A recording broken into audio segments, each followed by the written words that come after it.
Assalamualaikum warahmatullahi wabarakatuh. Pada video kali ini saya akan menjelaskan proyek IoT berbasis RFID sebagai simulasi akses kontrol kunci pintu otomatis untuk tugas keamanan sistem cyber fisik di lab yang keempat.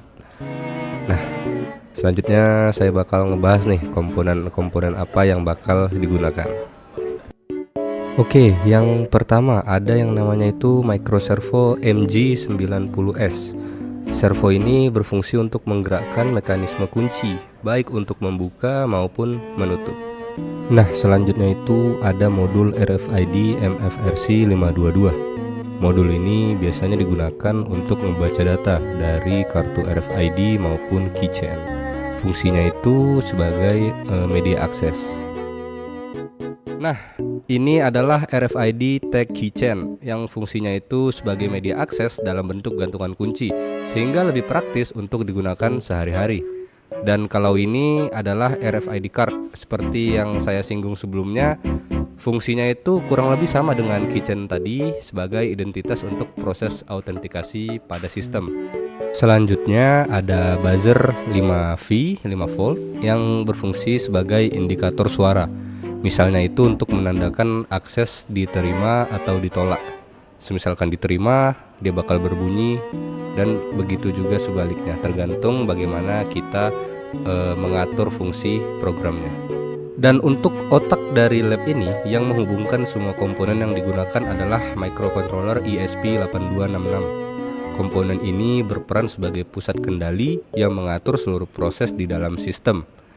Dan untuk perkabelannya itu sendiri mengikuti skematik yang telah dijelaskan pada video referensi dari Pak Hamdani, seperti gambar yang ditunjukkan di video kali ini.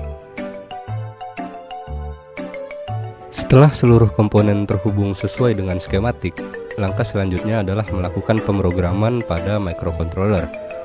Bisa dilihat di layar, pada program ini pertama dilakukan inisialisasi library yang digunakan, yaitu SPI dan MFRC 522 untuk komunikasi dengan modul RFID, serta library servo untuk mengontrol pergerakan dari si servo. Kemudian ditentukan juga konfigurasi pin seperti pin untuk RFID, servo, dan juga buzzer. Di bagian setup, sistem akan memulai komunikasi serial, mengaktifkan modul RFID serta menginisialisasi servo dan buzzer. Jika semua sudah siap, sistem akan menampilkan pesan bahwa RFID siap digunakan. Selanjutnya, pada bagian loop, sistem akan terus mengecek apakah ada kartu RFID yang terdeteksi. Ketika kartu berhasil dibaca, UID dari kartu akan ditampilkan pada serial monitor sebagai identitas. Setelah itu, servo akan bergerak dari posisi 0 hingga 180 derajat sebagai simulasi pintu terbuka. Bersamaan dengan itu, buzzer akan mengeluarkan suara berupa nada sederhana sebagai indikator bahwa akses berhasil diterima.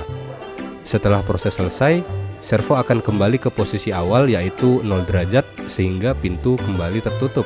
Dan yang terakhir, sistem akan menghentikan pembacaan kartu sementara untuk mencegah pembacaan berulang dari kartu yang sama. Nah, sekarang seperti yang dilihat di layar, program sedang diupload ke microcontroller. Setelah itu kita buka serial monitor untuk melihat hasil pembacaan dari RFID-nya. Nah, sambil melihat serial monitor, saya juga melakukan demo dari sistem IoT yang telah dibuat, seperti yang terlihat pada layar. Ketika RFID yang digunakan terdeteksi, maka microservo akan bergerak membuka sebagai simulasi kunci pintu, dan buzzer akan berbunyi sebagai indikator akses berhasil. Dan pada pengujian ini saya juga menggunakan dua jenis media, yaitu RFID card dan juga keychain, yang keduanya memiliki fungsi yang sama sebagai alat akses.